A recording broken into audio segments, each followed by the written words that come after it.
So welcome students, welcome to Gyan wisdom 2। आज हम लोग का HSLC का मैथमेटिक्स का एग्जाम था और उसी का मैं आंसर की लेकर आ गया हूँ। 1 मार्क वाले जितने भी थे सारे और प्लस जो 2 मार्क्स वाले थे उसके भी कुछ आपको आंसर मिल जाएंगे और कहाँ से क्वेश्चन बने थे, कैसा था पेपर, वो पूरा हम देख लेते हैं। और ये वीडियो में सिर्फ आप लोगों के लिए नहीं बना रहा हूँ, जो लोग इस साल एग्जाम दे रहे हैं मैं उनके लिए भी बना रहा हूँ, जो फ्यूचर में HSLC का एग्ज़ाम देने वाले हैं। ठीक है, तो पैटर्न तो लोगों अब यही रहने वाला है, तो इसी को देखते हैं कैसा था पेपर। आप लोग बताना कमेंट में, और अगर पहली बार है तो इस चैनल को सब्सक्राइब करना ही, प्लस साथ में ज्ञान विजडम जो मेन चैनल है उसे भी सब्सक्राइब करना। वहाँ पे आपको क्लास 11 का इंग्लिश, 11-12 का इंग्लिश का और अदर सब्जेक्ट से बहुत सारे हेल्प आपको मिल जाएंगे। ठीक है, ओके। और चलिए तो देखते हैं। और इसी वीडियो का एक पार्ट जो है मैं अपने मेन चैनल पे भी डालूंगा थोड़ी देर के लिए, तो वहाँ पे बताता हूँ कि इसी सीरीज़ का पूरा जो है डिस्क्रिप्शन, मतलब पूरा वीडियो एनालिसिस जो आपको दिख जाएगा ज्ञान विजडम 2 पे। तो अगर कोई क्लास 10 वाले स्टूडेंट है जो कि ज्ञान विजडम 1 पे है, मतलब मेन वाले चैनल पे है, तो लिंक आपको मिल जाएगा डिस्क्रिप्शन में, वहाँ पे जाकर देख लेना। ठीक है, अब जो 2 पे है उन लोगों के लिए बात करते हैं। चलिए आंसर की देखते हैं। सो सबसे पहला क्वेश्चन था आपका कि अगर इसको एक्स वाई के हिसाब से आपको अरेंज करना था, ये क्या बोलता है उसको, प्रोपोर्शन और वेरिएंस वाले चैप्टर, रेशियो एंड प्रोपोर्शन से दिया गया था। तो 1 का 32 है, ये अगर देखो ये बढ़ते जा रहा है और ये जो आपका घटते जा रहा है ना, तो जैसे ये डबल होते जा रहा है, ये भी क्या हो रहा है, आधा होते जा रहा है, तो यहाँ पे 4 रहेगा अपना आंसर। ठीक है, और इसमें जितने भी आंसर है सब करेक्ट नहीं है, जैसे ऐसे टिक किया गया है क्योंकि ये स्टूडेंट का कॉपी लिया गया है। ओके, इसमें कौन सा परफेक्ट स्क्वायर नहीं है, तो ये होता है 21 का स्क्वायर, ये है आपका शायद 20 नहीं है ये। ओके, ये आपका 24 का स्क्वायर हो जाएगा ना, नहीं 24 का। ठीक है, और ये आपका होगा 27 का स्क्वायर, मतलब कि ये वाला आपका करेक्ट आंसर होगा। ठीक है, बी नंबर। देन यहाँ पर इसका आंसर सी होता है, आपके बुक का क्वेश्चन से डायरेक्ट। और यहाँ पे एक नया आ गया था, तो एलसीएम हमेशा वही रहने वाला है, तो जो पहले एलसीएम था वही रहेगा, मतलब ये वाला 223338। ठीक है, सो 223338 मेरे हिसाब से ये वाला करेक्ट आंसर है। ये वाला क्वेश्चन देखो क्या बोला गया, the square of any positive odd integer of 2k + 1। तो अगर मैं बोल देता हूँ 2k + 1 और k की जगह पे मैं अगर 1 रखता हूँ तो ये हो जाएगा 2 + 1। ठीक है, डेट इज 3, और 3 का स्क्वायर होता है 9। ठीक है, जो कितना है 8 + 1 के फॉर्म में है। ओके, तो यहाँ पर ये वाला मोर देन 1 वाला करेक्ट हुआ। अब यहाँ पर देखो, अगर मैं 2k + 1 पे more than multiple of 4 1 more than multiple of 4, ये भी बोल रहा है 1 मोर देन मल्टीपल ऑफ 4। तो यहाँ पर देखो मल्टीपल ऑफ 4 ये भी हो रहा है, 8 जो भी क्या है मल्टीपल ऑफ 4 है, मतलब कि 4 × 2 + 1 ये भी हो रहा है ना। तो मेरे ख्याल से 1 और 2 दोनों ही करेक्ट होना चाहिए। सो 1 और 2 both 1 and 2 are correct. Okay, next,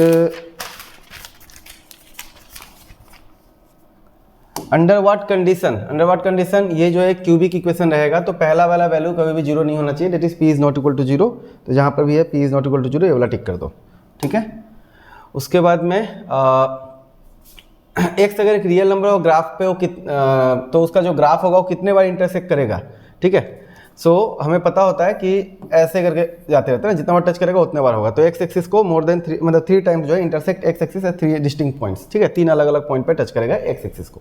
okay, next है अपने पास में, अगर ये एक पेयर ऑफ इक्वेशन दिया गया है तो इसमें से कौन सा करेक्ट यूनिक सॉल्यूशन होगा। तो यूनिक सॉल्यूशन कंडीशन क्या होता है, इसका कंडीशन होता है कि a1/a2 is not equal to b1/b2। अब आपको इस तरह से अरेंज करना है, तो हमने इसको अरेंज किया और जब हमने रफली करके चेक किया तो हमारा आंसर आया है कौन सा, डी नंबर आंसर करेक्ट आया है। ठीक है, option number D will be correct, not B, D correct होगा।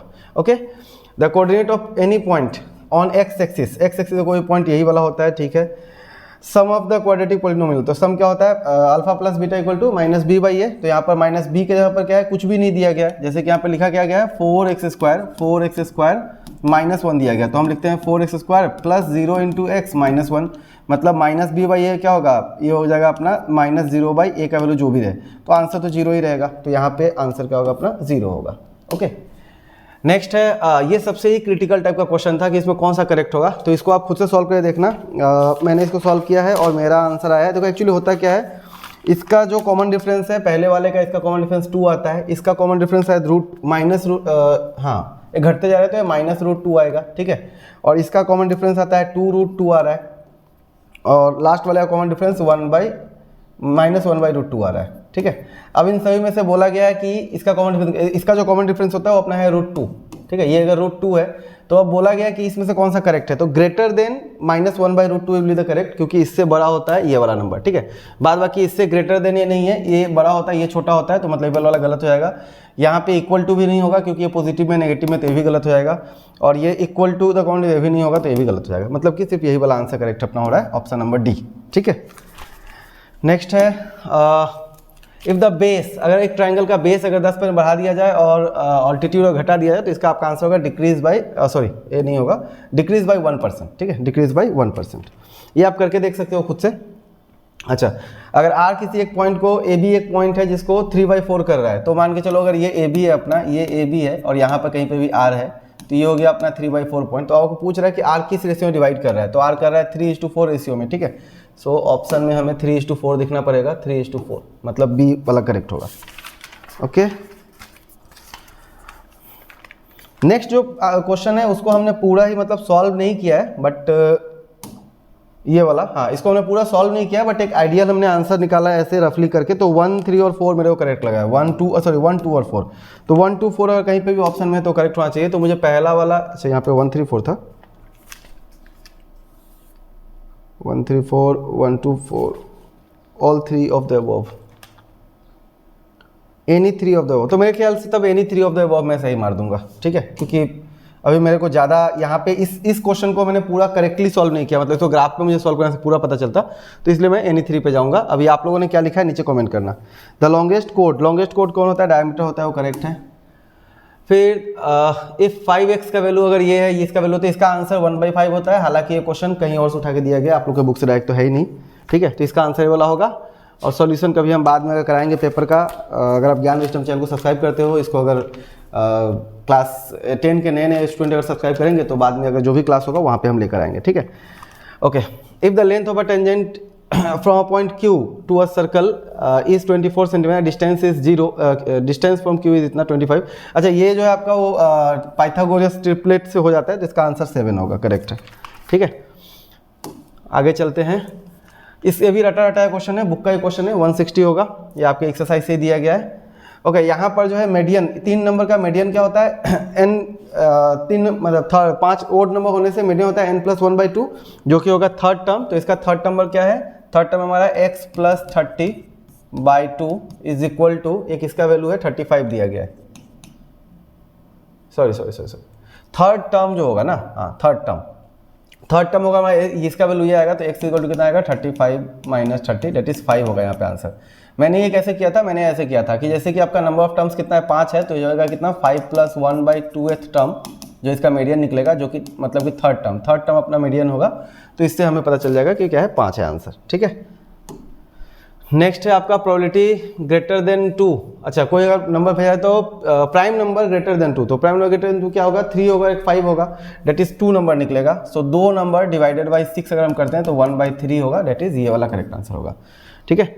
अच्छा, ये भी आपके बुक का ही क्वेश्चन डायरेक्ट लिया गया है, ट्रेपेजियम वाला, और इसका आंसर है 30, ठीक है। लास्ट वाला जो आंसर है यही वाला 30, D, okay. The smallest perfect square number, ये भी आपका रटा क्वेश्चन है, बुक का ही दिया गया डायरेक्ट, 900, ठीक है।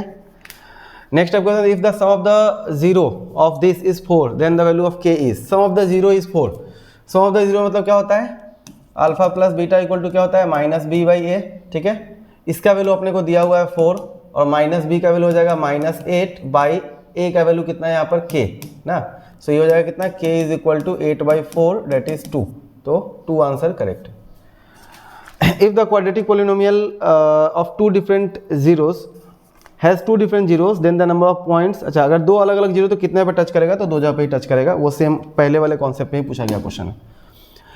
Which of the following equation is a linear equation, तो ये देखो ये 2 वेरिएबल में है, यहाँ पे आपको 1 वेरिएबल पूछा गया है, ये 2 वेरिएबल में है, ये आपका क्वाड्रेटिक है, ये भी 2 वेरिएबल में, तो ये वाला आपका करेक्ट आंसर होगा, इसमें लीनियर इक्वेशन में 1 वेरिएबल है, ओके। नेक्स्ट है अपने पास में the pair of this and this will have unique solution if. Unique solution कब होता है, अभी हमने बताया था कि a1/a2 is not equal to b1/b2, so k/3 is not equal to 2/1, 2/1 that is k is equal to कितना, not equal to 6, तो k is not equal to 6 that is ये वाला करेक्ट आंसर होगा।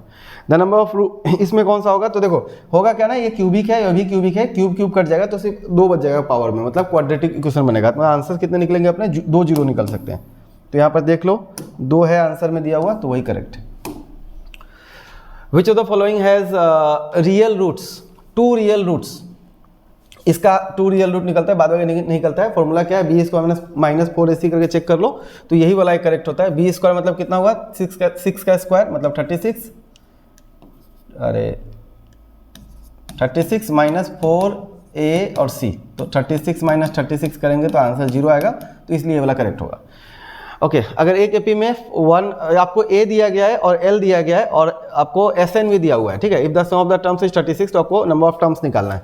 तो आपको पता होता है कि sn का फॉर्मूला हमारे पास में है, sn इज इक्वल टू क्या होता है, n/2 into a plus L.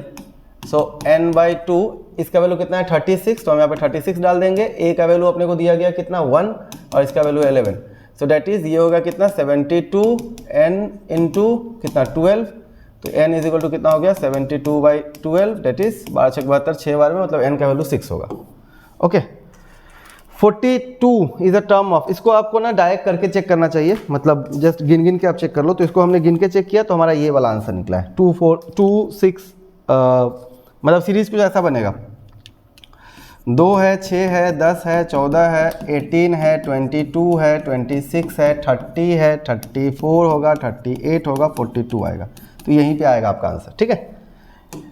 Next आपके पास में अगर ABC एक ट्राइंगल है जहाँ पर XY जो है वो BC से पैरेलल है, तो मैं एक ABC ट्राइंगल बना देता हूँ, ABC, ये XY जो है पैरेलल है BC से। बोला गया AB 4BX है, AB जो है वो BX का 4 गुना है, तो BX अगर 1 है तो ये 4 है, ठीक है। यहाँ से यहाँ तक पूरा जो कितना है, सॉरी AB यहाँ से यहाँ तक कितना है, ये 4 है और ये कितना है 1 है। तो अगर YC का वैल्यू 2 है, YC का वैल्यू अगर 2 है तो आपको AC पूछा गया होगा, AY पूछा गया है, ABBX, ठीक है। YC अगर 2 है तो find the value of AY, so AY कितना होगा, तो ये 3 होगा, सो इसका 3 गुना होगा डेट इज 6, तो अपने ऑप्शन में 6 है, ये वाला आंसर होगा, ठीक है, 6 बी नंबर। ओके नेक्स्ट है अपने पास में अगर CM और RN common are respective medians of ABC and PQR, और ABC PQR दोनों सिमिलर है, तो इसमें से कौन सा करेक्ट होगा, ठीक है। तो इसको भी आप करके देख सकते हो। आपको क्या बोला गया है, ABC और PQR, एक ट्राइंगल ABC ले लेते हैं ABC और एक का दे देते हैं PQR, और आपको बोला क्या गया है कि CM इसका मीडियन है और RN इसका मीडियन है, ठीक है। यहाँ पे बोला क्या गया है, इसमें से कौन सा सही है, आपके पास में 4 ऑप्शन दिए गए हैं। पहला क्या बोला है, AMC और PNR, देखो AMC PNR ये लाइन से आ रहा है, बाद में सब उल्टा पुल्टा आएगा, AMC PRN, AMC लेकिन PRN ऐसे आ रहा है, तो मतलब ये सब गलती है, बस एक ही करेक्ट होगा, तो यही करेक्ट है। ओके नेक्स्ट है the coordinate of point A where AB is diameter, ये तो शायद आपके बुक का ही क्वेश्चन है 33, हाँ ये आपके बुक का ही क्वेश्चन है, डायरेक्ट एक्सरसाइज से लिया गया है, तो ये 3 - 10 करेक्ट होगा। द रेशियो इन विच, ये भी आपके बुक से ही डायरेक्ट लिया गया है एग्जाम्पल से, ये 2:7 इसका करेक्ट आंसर होगा, ठीक है। तो मतलब कि NCERT वाले क्वेश्चन से ही कितना सारा क्वेश्चन डायरेक्ट उठाया पटक देता है। इसका आंसर आपको पता है, ये वैल्यू और ये इसका जो भी आना चाहिए, दोनों को जोड़ के 90 होना चाहिए, तो इन दोनों को जोड़िएगा तो 90 आ जाएगा, हाँ आ जाएगा, तो वही करेक्ट होगा। अच्छा अगेन यहाँ पर आपको पता है 10 इंटू कॉट करने से आंसर 1 हो जाता है, तो मतलब ऐसा कुछ हो गया है कि A tan थीटा, ठीक है, और इंटू B कॉट थीटा, तो 10 इंटू कॉट तो आंसर 1 हो जाता है, तो क्या बचेगा फिर AB बच जाएगा, तो आंसर AB ही रहेगा। Okay if the tangent PA from point B, ये भी आपके बुक का ही क्वेश्चन है 50 वाला, ठीक है, डायरेक्ट एक्सरसाइज से दिया गया है, तो जैसा है वैसे ही छाप दो। नेक्स्ट है द डिग्री ऑफ मेजर, यहाँ पे बहुत ये गलत हो गया, ये इसका गलत हो गया। कैसे गलत हो गया, देखो आपसे पूछा गया है the length of arc, length of arc का फॉर्मूला क्या होता है हमारे पास में, θ/360 इंटू 2πr, ठीक है। तो ये और ये कट जाएगा तो कितना हो जाएगा, θ/180, θ/180 इंटू πr, तो θπr/180 आंसर होना चाहिए, मतलब ये वाला, ठीक है, θπr/180 डिग्री, ये बी नंबर आंसर होना चाहिए। द नंबर ऑफ टेंजेंट्स कितना होगा, तो देखो सर्कल के अंदर से जाता है वो तो टेंजेंट होता ही नहीं है ना, ये तो कोड बन जाएगा, ठीक है, तो टेंजेंट नहीं होगा, डेट इज क्या होगा, इसका आंसर 0 ही होगा। If the circumference of a circle is 22 then the area of quadrant कितना होगा, तो सर्कमफ्रेंस आपको दिया हुआ है, डेट इज 2 पाई आर का वैल्यू आपको दिया हुआ है 2 पाई, पाई का वैल्यू कितना होता है 22/7, 22/7 और आर का वैल्यू आपको दिया गया है, कितना दिया गया है, इसका दिया गया है 22, इससे ये कैंसिल हो जाएगा तो आर इजिकल टू कितना हो जाएगा 7/2। अब आपको एक क्वाड्रेंट का एरिया बताना है, then the area of quadrant equal to, तो एरिया ऑफ क्वाड्रेंट क्या होता है 1/3 of pi r square, so pi और आर का स्क्वायर मतलब 7/2 इंटू 7/2, ठीक है। सो ये इस वाले से ये वाला कैंसिल हो गया और इससे ये 11 वाला चला जाएगा तो कितना होगा 77/8, ओके। सो 77/8 हमारे पास में है ऑप्शन में, सी नंबर करेक्ट है, वो बी नंबर गलत हो जाएगा, ओके। थोड़ा सा जल्दी बता रहा हूँ क्योंकि ज़्यादा समय नहीं है, ओके। चलो खत्म ही है लगभग लगभग। 41 नंबर क्वेश्चन क्या है, द वॉल्यूम ऑफ, अच्छा इसका आंसर क्या होगा, देखो वॉल्यूम आपको दिया हुआ है, सो 4/3 पाई आर क्यूब का वैल्यू 4/3 पाई आर क्यूब और वॉल्यूम और सरफेस एरिया मतलब 4 पाई आर स्क्वायर, इन दोनों का जो रेशियो दिया हुआ है वो के दोनों क्या इक्वल है, ये दोनों का वैल्यू क्या है बराबर है, तो इसको मैं ऐसे कर देता हूँ 4 पाई आर स्क्वायर। देखो 4 से 4 कैंसिल हो जाएगा, पाई से पाई कैंसिल हो जाएगा, आर स्क्वायर से एक आर कैंसिल हो गया तो आर का वैल्यू सिर्फ बचेगा 3, आर अगर 3 होता है तो डायमीटर कितना होता है 6 होता है, तो यहाँ से आपको डायमीटर ही पूछा था, diameter of sphere is 6 units, ठीक है। द रेशियो एंड वॉल्यूम, इसका आंसर 1:3 होगा, आपको पता होना चाहिए डायरेक्ट, है ना, क्योंकि कोन और आपको कोन और सिलेंडर का दिया जाता है, तो एक सिलेंडर जो होता है, एक जो सिलेंडर होता है और उसके बाद में अंदर में जो कोन बनता है, इन दोनों का जो रेशियो होता है वॉल्यूम का क्या होता है 1:3 का होता है, मतलब कि कोन का रेशियो का ये जो है 3 गुना होता है, ठीक है। तो आपको कोन और सिलेंडर दिया गया तो 1:3 करेक्ट होगा। कभी भी आपको कभी पूछेगा तो सिलेंडर कोन या कोन सिलेंडर करके पूछेगा तो 1:3 या 3:1 ही करेक्ट आंसर होता है। इफ द डिफरेंस बिटवीन, अच्छा ये वाला क्वेश्चन जो है ये कम से कम 2 मार्क के लिए देना चाहिए था, बट इन लोगों ने सिर्फ 1 मार्क का ही दिया, आंसर इसका 12 भी करेक्ट होगा, हालांकि वहीं पर कोई सेंटर पर निकाल के दिया होगा पक्का 44 में।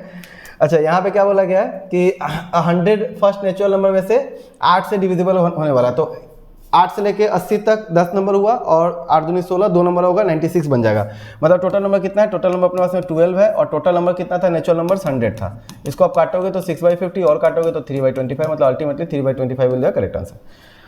Next we have which of the following can not be the probability, इसमें कौन सा प्रोबेबिलिटी नहीं हो सकता है, देखो ये भी हो सकता है, ये भी हो सकता है, ये भी हो सकता है ना। कहने का मतलब यह है कि इसको हम लोग अगर ऐसे कर दें 0.225 है तो इसको हम ऐसा लिख सकते हैं 225/1000, ठीक है, मतलब 1000 बार अगर मैं आप मैच खेलोगे तो आप 225 बार जीत सकते हो, ठीक है। 0.6 है तो 0.6 है तो 6/10, 10 बार मैच खेलो 6 बार आप जीत सकते हो, बट आप 1.2 को जब कन्वर्ट करते हो तो ये कितना निकलता है 12/10, 10 बार मैच खेल के आप 12 बार नहीं जीत सकते हो ना, तो बेसिकली आपको याद ही रखना है कि प्रोबेबिलिटी हमेशा क्या होता है 0 से ऊपर और 0 और 1 के बीच में ही रहता है। चलो ये फैक्टराइज, ये बहुत ही अच्छा सा क्वेश्चन आया था, कचरा था, पता नहीं किसने किया है किसने नहीं किया है, तो इसको करने का सही तरीका क्या था वो मैं बता रहा हूँ।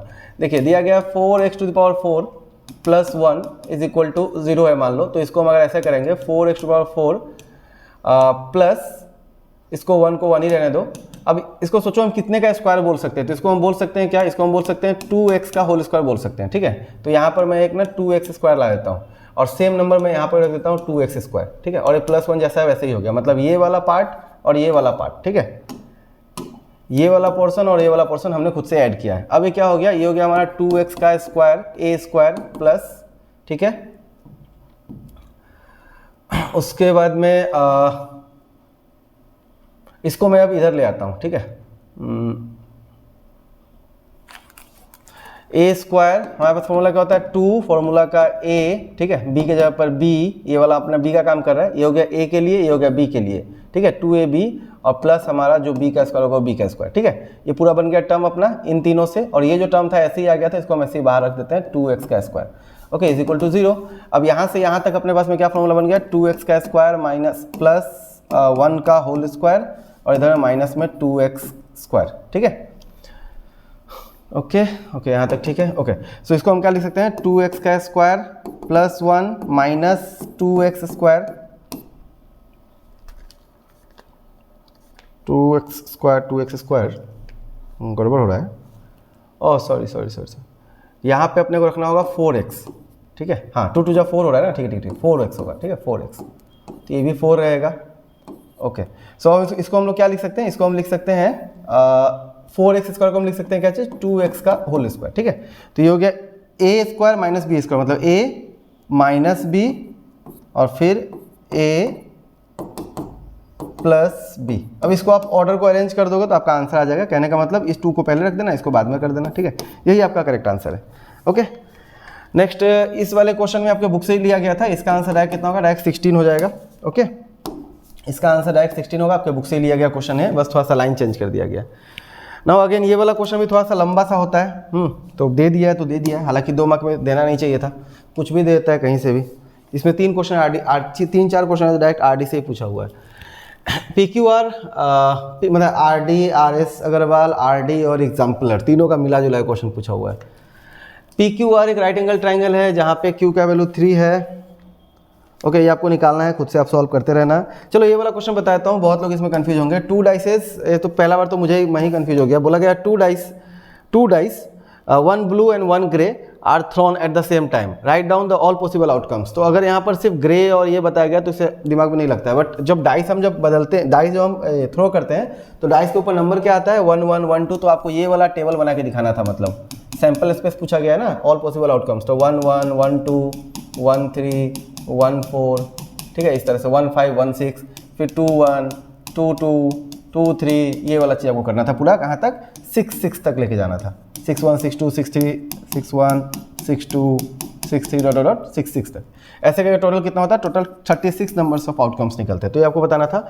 दूसरा पूछा what is the probability that the numbers appearing on the top dice is 13, sum of the numbers. मतलब कि अगर मान लो 2 डाइस अगर है और 2 डाइस को जोड़े तो उन दोनों का जो सम होना चाहिए वो अपने को होना चाहिए कितना, 36 होना चाहिए, ठीक है, सॉरी 13 होना चाहिए। तो देखो हमेशा ऊपर में हाईएस्ट नंबर क्या आ सकता है, एक डाइस के ऊपर हाईएस्ट नंबर 6 ही आ सकता है, उससे ऊपर तो आएगा नहीं।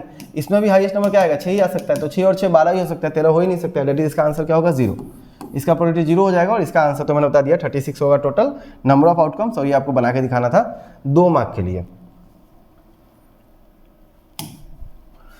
Solve the following pairs of, इसको आपको रिड्यूसिंग देम, अच्छा इसको रिड्यूस करके सॉल्व करना था। तो आपको सॉल्व करना था, जैसे भी सॉल्व कर दो हो जाएगा आपका, ठीक है। देन नेक्स्ट है अपने पास में फाइंड द 2, ये भी आपके बुक का ही क्वेश्चन है डायरेक्ट, तो इसको भी बोलने का दरकार नहीं है। ये क्वेश्चन थोड़ा सा अलग था। बोला सम ऑफ रुपीज़ 1000 रुपया जो है दिया गया 8% के सिंपल इंटरेस्ट पे, calculate the interest each year. कहने का मतलब आपको अगर फर्स्ट ईयर का इंटरेस्ट निकालना होता तो कितना होता, तो एसआई का फॉर्मूला होता है PRN/100, ठीक है, PRN/100। दैट मीन्स कितना होता है 1000 इंटू रेट है कितना परसेंट, 8%, और n कितना है 1 साल बाई 100, जो होगा आपका कितना 8% निकालेंगे तो 2 जीरो से 2 जीरो कैंसिल हो गया, 80 रुपया, ठीक है। फर्स्ट ईयर का 80 आएगा, सेकेंड ईयर करोगे तो 160 आएगा, थर्ड ईयर करोगे 240 आएगा। आपसे पूछा है क्या ये एपी में है, तो अगर ये do this interest are in AP, तो हाँ ये इंटरेस्ट जो एपी में है ना, एक सेम डिफरेंस से बड़ा है तो एपी में हो गया। अगर ऐसा है तो आपसे पूछ रहा है कि 30 टर्म क्या होगा आपका, T30 क्या होगा वो आपसे पूछा गया है, ठीक है, term 30। If so find the interest at the end of 30 years. Total interest नहीं पूछ रहा है आपको, सिर्फ इंटरेस्ट पूछ रहा है, तो वहाँ पे सिर्फ आपको 30th ईयर में जो भी इंटरेस्ट होगा आपको बताना है। प्रूव डेट, ये आपका एक सम आ गया ट्राइंगल से, प्रूफ वाला। देन आपका 2 वर्टिसेस, ये भी आपका बुक का ही क्वेश्चन है। देन उसके बाद में चलिए अब जल्दी खत्म करते हैं। ये आपका एक कॉमन क्वेश्चन था, चलो अच्छा हुआ कुछ तो कॉमन गिरा यहाँ पर। अगेन यहाँ पे आपको क्या बोला गया था, cost of fencing of a circular field at the rate of इतना इज। अच्छा, फेंस करने का मतलब क्या होता है, अगर मान के चलो ये अगर फील्ड है तो इसका आपको दिया गया क्या, इसका आपको पेरीमीटर दिया गया, मतलब सर्कमफ्रेंस। तो सर्कमफ्रेंस का फॉर्मूला लगाकर आपको निकालना था क्या चीज़, उसका पहले आपको बताना था रेडियस क्या होगा, ठीक है। जब आप रेडियस जान जाओगे, उस रेडियस से आपको बताया है कि इसको फ्लो करने का मतलब कि उसको हल वल चलाने का जो है क्या पड़ेगा, मतलब आपको एरिया बताना है, और जो भी एरिया आएगा उसको 0.5 से मल्टीप्लाई करना है। ओके, नेक्स्ट है अपने पास में ये आपका इससे आ गया क्वेश्चन, क्या बोलता है, सर्कमफ्रेंस मेंसुरेशन वाले पार्ट से। देन ये आपका क्वेश्चन जो है मीडियन वाला क्वेश्चन है, एक बुक से ही दिया गया एग्जैक्टली, ठीक है। इसका आंसर होगा 28.5, ओके 28.5। नेक्स्ट है अपने पास में कंस्ट्रक्शन, थोड़ा सा ये भी बुक का ही है, शायद आप लोग कर पाए होगे ही, ठीक है। हर साल थोड़ा इजी देता था, इस बार 2 एंगल वाला दे दिया है, ओके। और ये क्वेश्चन सबसे खतरनाक दिया है कि कहाँ से पूछा गया, अभी तक मेरे को आइडिया नहीं लगा है, जब तक मुझे पता चलेगा बता दूंगा। हालांकि आरडी वगैरह मैंने देखा है, आरडी आरएस सब में मैंने देखा है, एग्जाम्पलर भी देखा है, वहाँ पे मुझे नहीं मिला है, बट हो सकता है कहीं पे भी पूछा हो, या हो सकता है सीबीएसई कहीं से उठा के दे दिया हो, ठीक है। सो ओवरऑल ये रहा आपका पेपर। कैसा लगा वीडियो जरूर बताना नीचे कमेंट करके, और शेयर करना अपने दोस्तों के साथ में, ठीक है। और ज्ञान विजडम 1 जो चैनल है उसको भी सब्सक्राइब कर लेना। साथ ही आपके लिए क्लास ज्ञान विजडम का ऐप भी हमने लॉन्च किया, तो उसको भी डाउनलोड करना, वहाँ पे आपको बहुत सारे हेल्प मिल जाएंगे, अभी नहीं तो नियर फ्यूचर में। ओके, चलो बाय बाय, मिलते हैं अगले क्लास में। Thank you and best of luck. Share this video. जय हिंद।